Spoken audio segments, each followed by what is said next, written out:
અમરેલી જિલ્લાના ધારી ખોડિયાર ડેમ પાસે ગુનામાં નહાવા પડેલ યુવાન ડૂબી જવાને પગલે મૃત્યુ નિપજવા પામ્યું છે।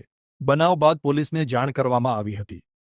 અમરેલી જિલ્લાના ધારી ખોડિયાર ડેમ પાસે આવેલા ગુનામાં નહાવા પડેલા યુવાન હરપાલભાઈ શિવકુભાઈ ખાચર 28 વર્ષીય ડૂબી જવાને પગલે મૃત્યુ પામ્યા હતા। બનાવ બાદ ધારી પોલીસ ઘટના સ્થળે પહોંચીને મૃતદેહને હોસ્પિટલ ખસેડવામાં આવ્યો હતો। બનાવ બાદ મોટી સંખ્યામાં લોકો દોડી આવ્યા હતા।